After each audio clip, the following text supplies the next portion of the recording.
Good evening and welcome. I'm Jean Johnson, one of the librarians at Stanford Health Library. Thank you for joining us for tonight's talk, Dermatologic Surgery, Mohs and Aesthetic Procedures. It is my pleasure to introduce our speaker. Dr. Nour Kibbi is a fellow of the American Academy of Dermatology and a clinical assistant professor of dermatologic surgery and cutaneous oncology at Stanford School of Medicine. Her clinical interests include Mohs micrographic surgery for skin cancer and also cosmetic dermatology. She performs a host of procedures, including laser treatments and injection to combat aging and sun-damaged skin. Throughout the program, please enter any questions in the Q&A box at the bottom of your screen. And at the end of the talk, Dr. Kibbi will answer as many of these as possible. Doctor, it's all yours.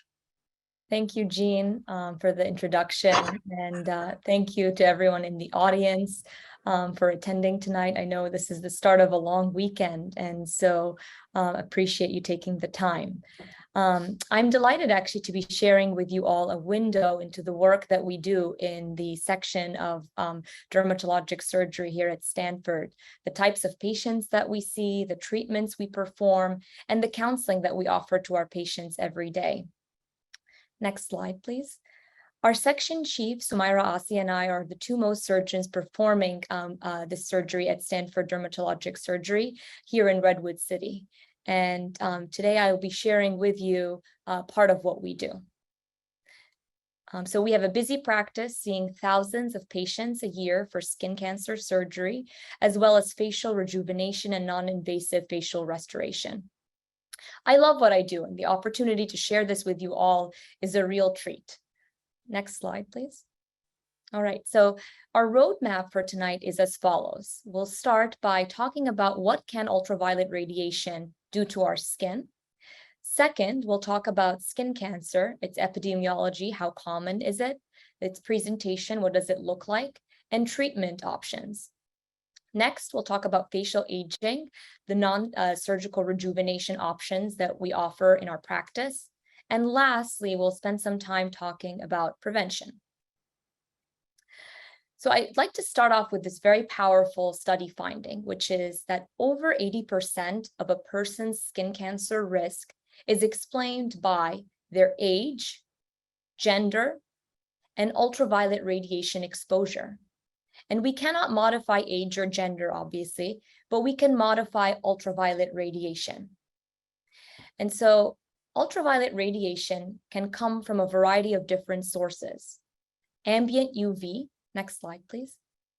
And this is the UV that we are exposed to from the atmosphere. So even if we're not on the beach or on the golf course, we're getting exposed to the UV that comes through our car window, office window, even on a cloudy day. And reflective surfaces such as water or snow result in additional UV exposure and risk of burning. The second exposure source is through indoor tanning beds. These are an unfortunate source, and through multiple public health campaigns, fortunately, these are becoming less popular practice. Along with 14 other states, actually, California became the first to ban tanning bed use for minors in 2012. But there is a lot more work to do to discourage this practice from popular culture. And then lastly, there are other sources, of course, of ultraviolet light, including the UV lamps in nail salons, as well as medical grade ultraviolet lights that are sometimes used to treat inflammatory skin conditions. And this is outside the scope of this talk today. Next slide. So how does ultraviolet light end up causing skin cancer? And this diagram is sort of an oversimplified sort of march from ultraviolet light exposure to one of the several types of skin cancer that are known to be associated with ultraviolet light. And in this case, we're looking at a diagram of the march towards squamous cell skin cancer. And the answer is in the fact that our DNA gets damaged after repeated intense and cumulative ultraviolet exposure. As I'm showing in the red and green circles in the second sort of skin schematic, going from left to right. These are mutated cells that have accumulated DNA damage in response to ultraviolet light and have been unable to repair that damaged DNA. So in most cases, our body is able to repair that DNA. In some, it cannot. And over time, these cells divide, forming a mutated clone. Initially, that clone may not be clinically evident, meaning present to the naked eye, but over time, they may develop into lesions known as actinic keratoses or precancers, which you can see in the second hand diagram or photograph from the left. And then over time, these precancerous lesions accumulate additional mutations and skin cancer, in this case, a squamous cell skin cancer arises. Basal cell carcinoma and melanoma are other types of skin cancer that can also arise from ultraviolet light, but through a slightly different mechanism. And this is, of course, the other thing to note, not a change that happens overnight, but over the course of years. Aside from skin cancer, ultraviolet light, in particular ultraviolet light type A, can penetrate past the first layer of skin and into the second layer, or the dermis. And this is a complex layer that's made up of collagen, elastic fibers, and hyaluronic acid. And together, each of these compounds gives our skin its youthful turgor or bounce back. And all three of these are either lost or fragmented through the aging process. So there's no doubt that ultraviolet light plays a huge role in that degeneration. And in this very powerful and quite famous, actually, in the medical community photograph that was published in the New England Journal of Medicine back in 2012, I'm showing you the photo of a truck driver with two starkly different profiles. A driver's side, the left side, that was exposed to ultraviolet light through the window, and the right side, which was not. And so this sort of serendipitous experiment showed that UV is probably one of the most important factors in facial aging. Next slide. So now that we've gained an appreciation for the impact of ultraviolet light on our skin, we'll sort of move on to discuss skin cancer in particular. How common is skin cancer? Well, 1 in 5 Americans are estimated to have develop skin cancer in their lifetime. So that's pretty common. And having one skin cancer actually increases one's risk of additional skin cancer by about 40%. Can we really quantify, though, the amount of risk that ultraviolet light has as it relates to skin cancer? Next slide. There are studies that show that both indoor and outdoor tanning do increase that risk. So having 5 or more blistering sunburns increases the risk of skin cancer anywhere between 70 to 80%, depending on the type of skin cancer. And second, one single indoor tanning session can increase the risk of skin cancer by 20 to 67%, again, depending on the skin cancer type.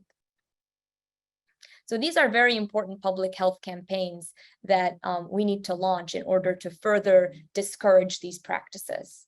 How about skin cancer in California?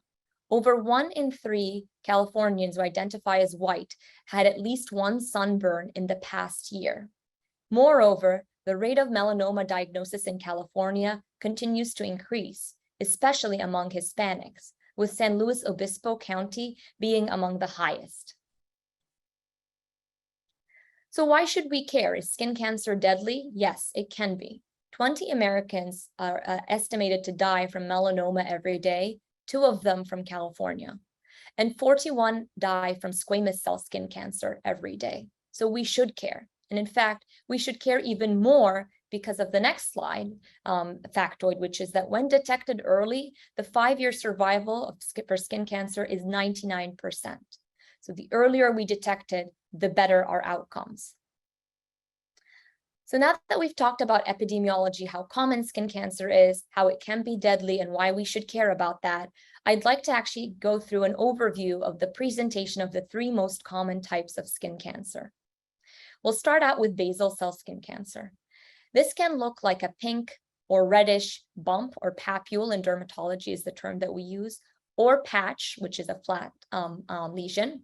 It can have areas of ulceration or skin breakdown, as well as some scale. And it can arise most commonly on the face, particularly on the nose, as you can see. Next slide, please, in this photograph. It can be quite destructive, even though basal cell skin cancer rarely spreads inside the body or metastasizes. It can be quite locally destructive, as in this case with this tumor invading into the cartilage structures of the nose. Next slide. It can also be rather sneaky, and so areas in which it can arise and go undetected for some time include behind the ears, as well as around the eyelids. Sometimes it can also appear pigmented, and in those cases, it can be mistaken for other lesions, including melanoma. Squamous cell skin cancer is sort of a cousin of basal cell skin cancer. It also commonly is a localized skin cancer, although it is more likely to spread to lymph nodes, particularly if not caught early enough. Squamous cell skin cancer, or SCC, presents typically as a pink or red bump. Often it has central crusting, and it can mimic other diseases, some of which are benign, such as, next slide, it can look like a patch of eczema or even a wart. Next slide. Squamous cell skin cancer, as I alluded to, can be aggressive, and particularly at certain sites, such as on the lip or the ear, it can have the tendency to spread to lymph nodes and elsewhere as well. So when should one check with one's doctor? A general rule of thumb, and these are of course oversimplified rules, but ones that one can actually kind of commit to memory. Any new lesion that has been present for more than 4 weeks, is bleeding, especially without trauma, is painful or enlarging, is worth checking with your doctor about. Generally reassuring signs, but these are not ones to hang one's hat on, but in general can be thought of as pointing away from skin cancer slightly. These are signs such as a lesion being itchy or a lesion that comes and goes. Next. Thank you. So now that we've talked about basal cell and squamous cell skin cancer, I'd like to pause and talk about melanoma, because this is obviously one that can spread inside the body, and particularly if it's not caught early. And melanoma, it can present in a whole myriad of different ways. I'm showing you over the next couple of slides some of the most typical presentations. And the first two images on the left are melanoma arising as a black, or the previous slide, please, a black or a dark brown bump, but it can also actually lack pigment, as shown in the image on the right on the ear. Next slide. Melanoma on the face can also sometimes present as a patch, as you are seeing in these two photographs, an irregular brown patch with areas of variable pigment. And we'll talk about which particular types of patches one should present to one's doctor for evaluation of. Next slide. It can also arise on other special sites, such as the hands and feet and in the nail unit.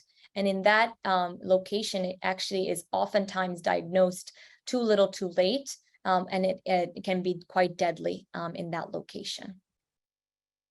So one should have one's mole checked by a doctor.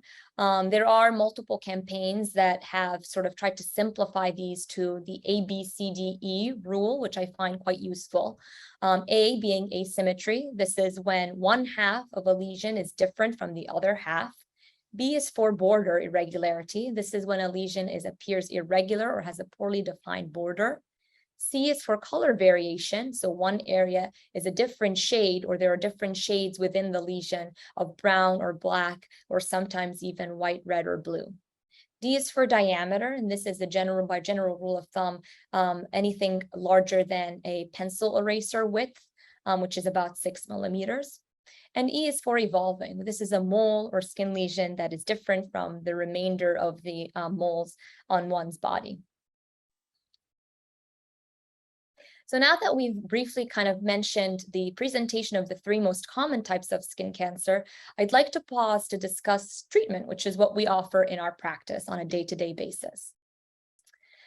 So this is an oversimplification, and again, focused purely on the treatment of most localized skin cancers. It's a complex topic, talking about the treatment of skin cancer, and certainly we can spend a whole lecture on this. Just focus on the localized skin cancers. This is skin cancer that has not spread outside of the area that it has arisen, such as to lymph nodes or other parts of the body. So in those cases, most of these can be treated with surgery, with many skin cancers on the face, including most basal cell and squamous cell skin cancers, and some melanomas being treated with Mohs surgery, which I will discuss in a moment. Conventional surgery options are also available in many cases as well. Medical therapies such as chemotherapy creams or light-based treatments can also be offered in select cases, but patients should be aware of their inferior cure rates in general. So what is Mohs surgery? In order to be able to understand what we do with Mohs surgery, I wanted to spend a minute or two just discussing the pathology examination in conventional surgery technique versus Mohs surgery. And in order to appreciate that, I think one needs to imagine a skin cancer or a tumor as a three-dimensional structure. It does not grow in a perfect sphere, but rather has irregular or jagged edges at the microscopic level. So the standard way of processing tissue, this is a technique called bread loafing, can miss some of these jagged edges because that piece of, or that loaf of bread is sectioned, as you can see in the top left piece of bread that's cut into pieces. These are representative sections that are then selected and placed on a slide, such that a pathologist is examining these slides and only viewing 5% of the true edges of this piece of bread. For example, in selecting the 3 slides labeled 1, 2, and 3 in the bottom left diagram, you would be missing the red square jagged edge, which is at the margin of the lesion. And so if we picked those 3 slices depicted here, we would really be looking at only 5% of the true margin of the removed tissue. By contrast, with Mohs surgery, we're not cutting through the tissue like a bread loaf. Instead, we are slicing with the idea of examining the entire edge around and the base underneath the tumor, which allows us to evaluate the margins in their entirety. And about 99% of the margin is evaluated with this technique. So Mohs surgery requires some advanced training. Next slide, please. And it's a specialized technique that can take many years of training to be able to perform, starting with a dermatology residency, in which one learns skin cancer detection, basic dermatopathology, and basic skin cancer surgery. A Mohs surgery fellowship then allows further training in skin cancer pathology, advanced reconstructive surgery, and the management of complex skin cancers. Dual certification is then available in both dermatology and Mohs surgery. And then oftentimes, Mohs surgeons also receive advanced aesthetic training, which allows them to perform additional laser-based treatments and injectables. All right.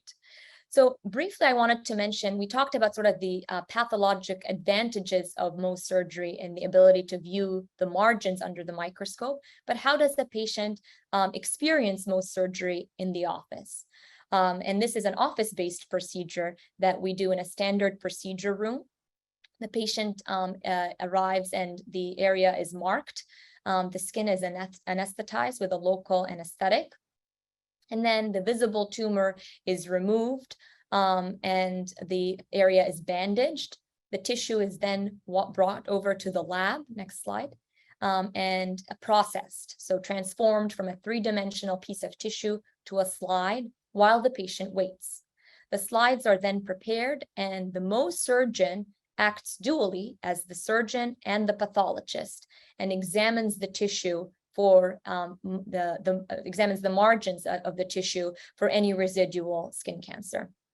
If there is residual skin cancer, based on the orientation of the tissue that's typically accomplished through inking with different colors, we're able to identify where skin cancer is still present, and then we go back and remove that skin cancer in the area where it's still present. So on and so forth. This is an iterative process, and we repeat that until all the edges are cancer-free.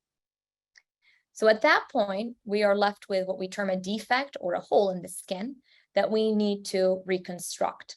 And so many studies have looked at patient satisfaction after Mohs procedure and repeatedly demonstrate high scores. So and a reconstruction can typically happen in the office under local anesthetic on the same day as Mohs surgery. We are also fortunate here at Stanford to be able to partner with our colleagues in other specialties on some cases as well. And we really are fortunate to have the advantage of being at such a esteemed institution.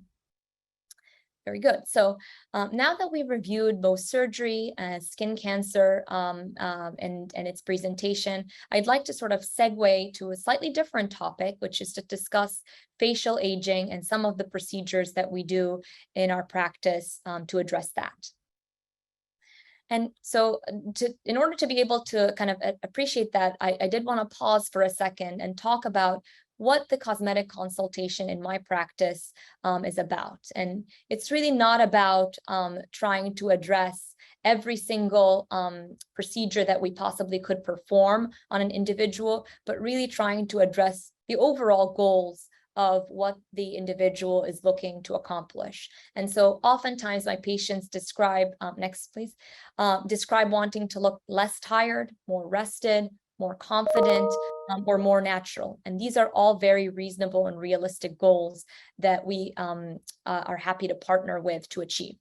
So for the treatment, and this is again an oversimplification, but for the treatment of wrinkles, we often will use injectables such as botulinum toxin or neurotoxins, including Botox, Dysport, or other injectables that are on the market. We use soft tissue fillers for volumization and to address what we term atrophy or hollowing of the face with age. We also use laser-based treatment modalities, and as well as ultrasound-based technologies can be helpful in this setting. Pigmentation and redness are best addressed with either bleaching creams, particularly for pigmentation, as well as laser-based modalities. And over the next few slides, I will show you some examples from my own practice of patients that we have helped address their facial aging concerns. And these are my own patients, so I would appreciate no photography of these slides. So this is a patient in her 40s who presented with, as you can see, pigmentation on the face and underwent a series of intense pulse light treatments with great results and great improvement. Next.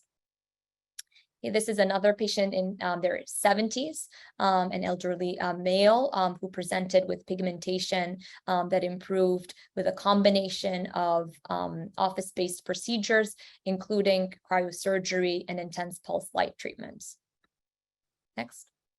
This is another patient in her 70s who presented really concerned with perioral lines or lines around the mouth. And she was treated with a series of resurfacing lasers with improvement in the overall texture and lines around that mouth area. All right, and so with what time we have remaining, I would like to spend talking about prevention, addressing sort of some common questions that I get in the office about sunscreen and prevention. So does sunscreen cause cancer? This is one of the most common questions I get when I discuss sunscreen with my patients.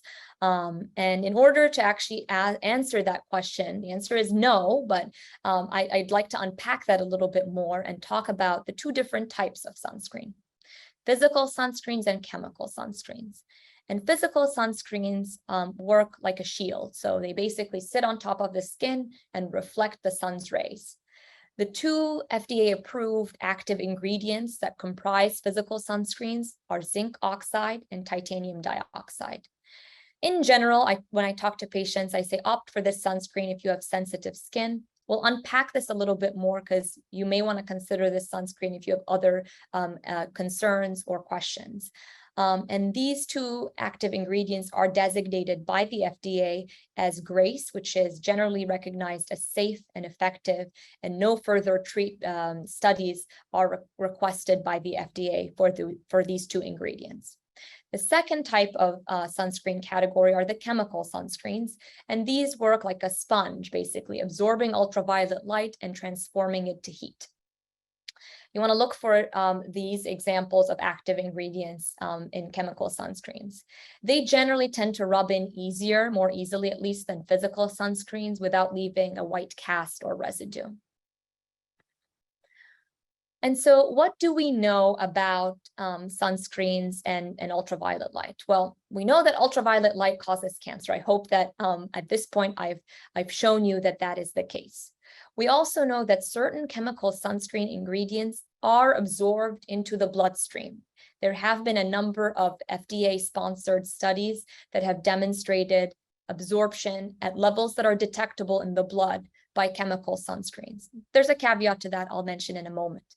We also know that benzene, which is a carcinogen, has been found in certain sunscreens, and this was a recent recall on sunscreens in the last year. And there is also a caveat to this as well. What we don't know is that we don't know that whether the absorption of these chemical sunscreen active ingredients is harmful to our bodies. That has not been studied yet. We also don't know if and how much additional benzene exposure beyond what is present in the sunscreens that have been recalled, how much is needed to cause cancer. We're talking parts per million, and we're talking very, very low levels of benzene. So if you've been using a sunscreen that has been reported to cause benzene, unless you've had additional exposure of significant benzene, this is really unlikely to cause a significant increase in your risk of cancer. And to give you a sense, benzene is found in products like hand sanitizers, deodorants, etc. So in general, I tell my patients, if concerned, I would apply physical sunscreens that have been tested to be benzene-free by ValueSure, which is actually an independent testing company that recently released all of the benzene-free and benzene-containing sunscreens that they have tested. And this is widely available on the internet. Second, I would say if you're also concerned, wear protective clothing in order to limit your reliance on sunscreen. And then there are so many different options of sunscreen. If you just glance at the grocery or pharmacy shelves, and I want to hopefully spend a minute or two just helping you read a sunscreen label. And so there are really 4 considerations when selecting a sunscreen. The first, as we already talked about, is selecting a physical blocker versus a chemical blocker. It's very easy to remember. Physical sunscreens are ones containing zinc oxide or titanium dioxide. Chemical sunscreens are all the rest. The second is to select one that's an SPF 30 or higher. And so SPF 30 blocks about 97% of the ultraviolet type B rays. And so you want to opt for an SPF that's at least 30 or higher. Third, you want to opt for something that says broad spectrum, because in addition to blocking type B ultraviolet light, it will also block type A ultraviolet light, which we know actually not just results in aging of the skin, but also increases the risk of skin cancer. And then fourth, you want to opt for tinted sunscreens in the case that you have pigmentation because of an active ingredient called iron oxide, which can block visible light. And so some general sort of takeaway points when it comes to skin cancer prevention. We've talked at length about sunscreens, seeking shade, of course, between the hours of 10 a.m. and 4 p.m. in particular. Watching for the UV index. We live in a very sunny state, and actually the UV index, even at 5 or 5:30 p.m. in California at this time of the year, is over 2. And so as a general rule of thumb, you can actually find this on your iPhone in the weather app. UV index of 2 or more, I would recommend wearing a sunscreen or protecting yourself in other ways. Third is not forgetting to reapply sunscreen every 2 hours and after swimming or sweating. As a general rule of thumb, it actually takes 2 finger widths or finger breadths of sunscreen in order to cover one's entire face. and also not to forget the ears, the tips of the nose, and the back of the neck.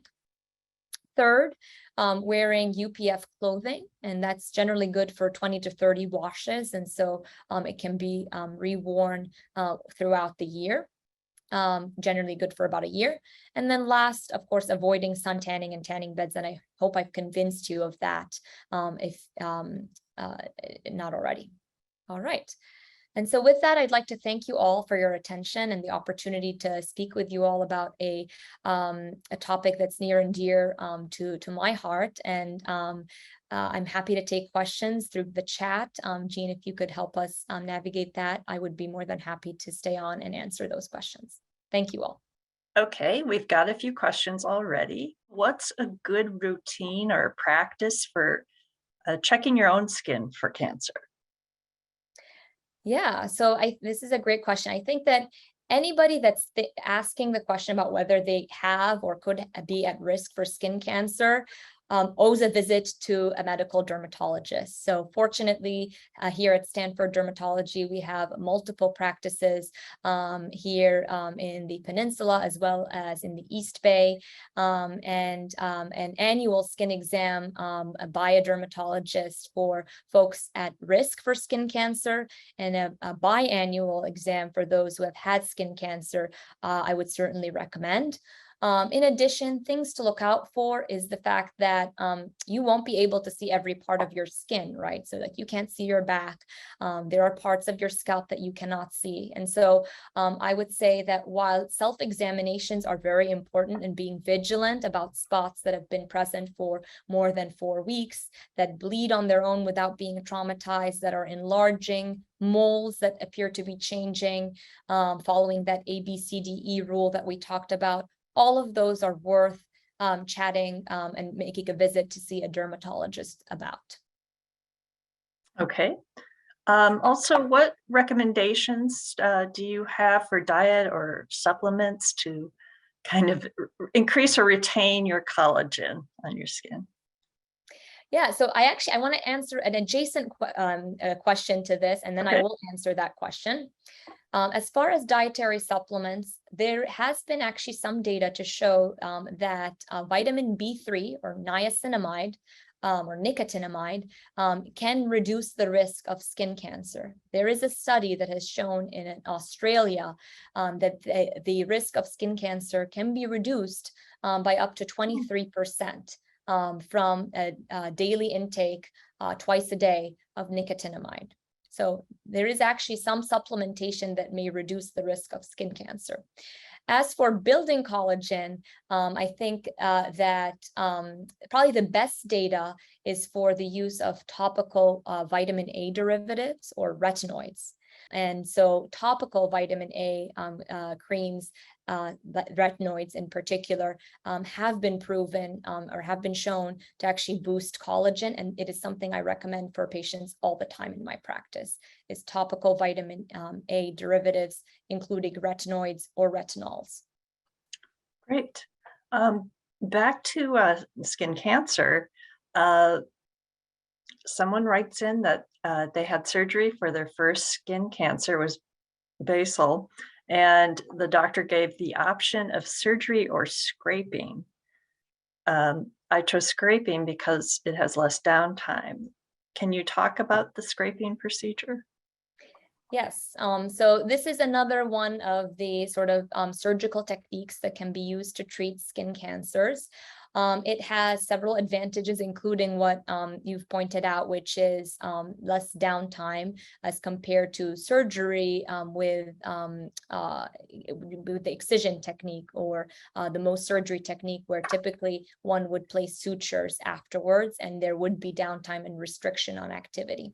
With the scraping method, the surgeon is able to sort of mark the area where the skin cancer is present and numb it and then perform a scraping of the residual. And there is a sort of tactile feedback that is appreciated from this scraping, where skin cancer, because of the way it sort of grows quickly, will fall apart quickly as well during the scraping method. So the experienced surgeon will be able to scrape and appreciate when the skin cancer has been sort of eroded away with the scraping, and then cauterize the base of that. It also has disadvantages. It can sometimes result in round scars, and depending on the patient's preference, this may not be preferred. And then secondly, it does not offer the histopathological confirmation that a standard excision removal or a Mohs surgery would provide. Oh, I see. Also, can you comment on 5-ALA blue light treatment as a procedure for treating damaged skin? Yeah, that's a great question. And so light-based treatments, and you're referring to one called photodynamic therapy, is one that we use in our medical practice quite a bit. And so it is an office-based treatment for precancerous damage, and can sometimes be used for very early, very thin skin cancers. And it is a technique in which a photosensitizing medication, in the case that you mentioned, 5-aminolevulinic acid, or 5-ALA, is applied to the skin for a set amount of time. It's an incubation period that can vary anywhere between 30 minutes to up to 4 hours even. And in some cases, actually, it can be left overnight. The original studies did use that technique. And then afterwards, the skin is exposed to a light. It's either red light, blue light, or sometimes visible light, just ambient light from outside. And that causes a reaction of that photosensitizing medication that's been sitting on the skin, that preferentially targets rapidly dividing cells, which in this case would be the precancerous, or in certain cases, the early skin cancer cells, and causes them to die. And the irritation that results from that treatment can be anywhere between mild to significant, and retreatment can be performed based on the patient's needs. All right. My current sunscreen has avobenzone, 3%, which is the first ingredient. Should she just get rid of it? Yeah, it's a good question. I mean, I think that if you are concerned, and I think that there is a rational reason to want to move away from chemical sunscreens, which is to say that we know they are absorbed into the bloodstream. We know that these are detectable levels of absorption, but we don't know the ramifications of that absorption. And certainly even with a single application, actually, they can be absorbed in detectable levels in the bloodstream. So I would say move towards a physical blocker if you have any concerns or any doubts about that. Is there a daily morning SPF face cream that you recommend? Yeah, so I mean, I don't want to give any brands in order not to be an endorsement. So this is certainly not an endorsement, but I will say that really any facial sunscreen that you like the way it looks or spreads. And so some of my patients have reported that they have liked brands such as Elta MD or Supergoop. These are facial sunscreens that spread nicely and do not leave behind a white cast. If one had basal cell carcinoma, is the risk of the other two cancers less? Actually, it's more. It's more. Yeah, having one of these 3 skin cancers increases your risk of the other 2 as well. Okay. Let's see. What is the role of vitamin B3 in skin cancer prevention? You may have already gone over that. Yeah, we did, and I can just review one more time. It does decrease the risk of skin cancer, and in the sort of seminal paper from Australia, it did so by about 23%. Okay. Can the red blue light therapy be used for numerous basal cell cancers and Mohs surgeries? It's a great question. I think that the blue light therapy, the photodynamic therapy, has been best studied for the treatment of precancers. And I would say talk to your doctor about its use in sort of these off-label instances, because that is a discussion and a conversation and does require sort of not just a treatment plan, but a surveillance plan afterwards. Okay. Are there any chemical sunscreens that don't sting your eyes? And does a higher SPF increase the likelihood of that kind of stinging in your eyes?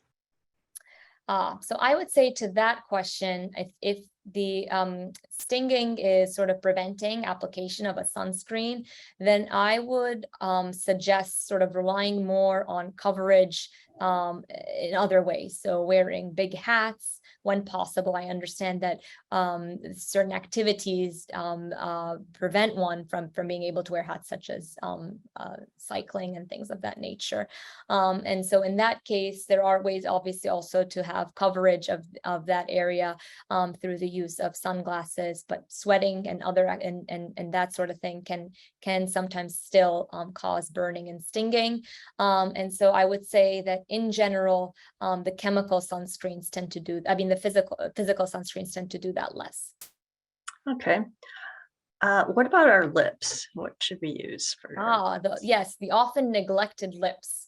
There are absolutely lip balms with SPF in them, and I would encourage you to do that as well. It is very common in my practice to see patients who have severe actinic damage or sun damage of the lip, and that we know increases their risk of lip cancer. And I've already spoken about how lip skin cancer in particular can be higher risk as compared to other skin cancers on the body.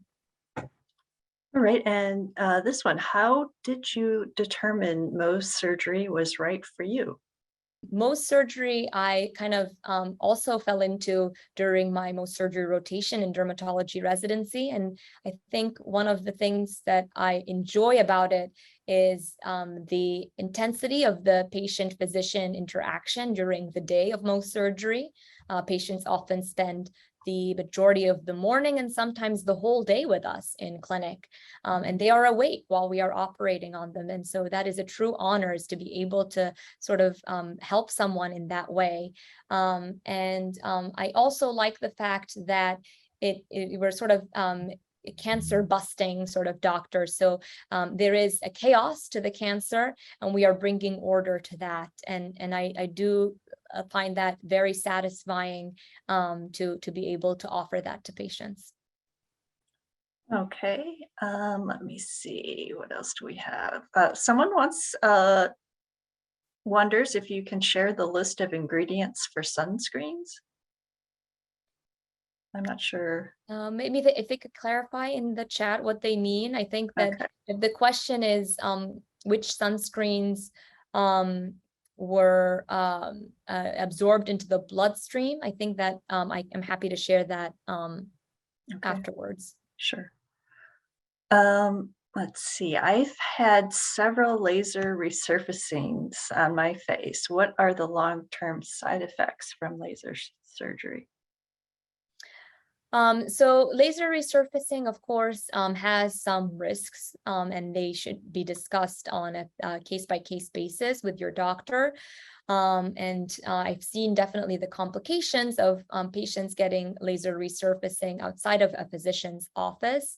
So I would urge everyone, if they're interested, to see a board-certified dermatologist for further discussion of these advanced treatments.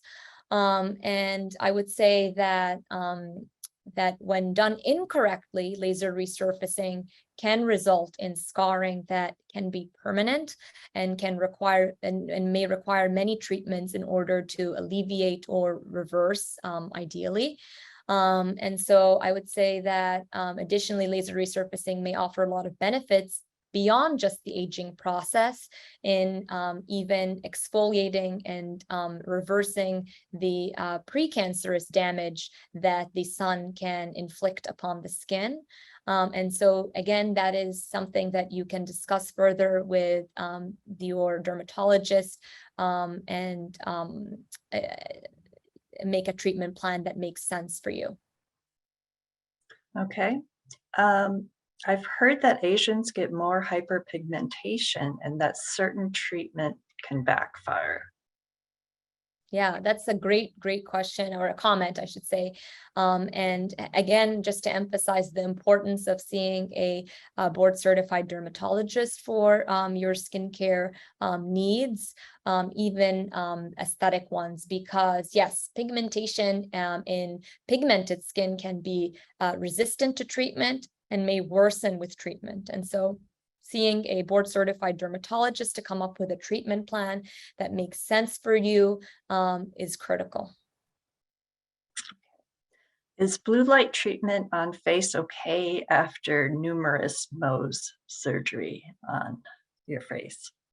Absolutely. In fact, we talk to our patients all the time during Mohs surgery and afterwards about prevention, and blue light therapy is one of those preventative strategies. Okay, here's what is the latest treatment for crepe skin? So it depends on where the crepey skin is and what other treatments have been tried already. And so I often think of this as sort of a ladder of starting with laser resurfacing, injectables, and moving on towards more surgical therapies. But it totally depends on the location of the crepiness, how well it will respond to each of those treatments. Okay. What would the treatment options be for a 95-year-old who had 2 non-Mohs surgeries and still has an edge of cancer cells? I see. So if I understand the question correctly, that we're talking about the same site that has undergone 2 standard excision procedures potentially, or non-Mohs, maybe a scraping procedure, and the edges are still positive. I can't comment not knowing the details of the case, but I will say that worth a discussion with the dermatologist on what additional therapies, including Mohs surgery, may be considered. Okay. Let me see. Let me go through. I think, the name of the app for UV detection. Oh, I just use, I mean, I'm sure there's an app also, but I just use the weather app on the iPhone. I'm sure the Android phone also has something similar. And if you scroll all the way down, it'll tell you what your UV index is locally, or at least where you have your location set. Oh, this is interesting. Should we be putting sunscreen on our hands before driving? Absolutely. You definitely get some UV filtered through the window.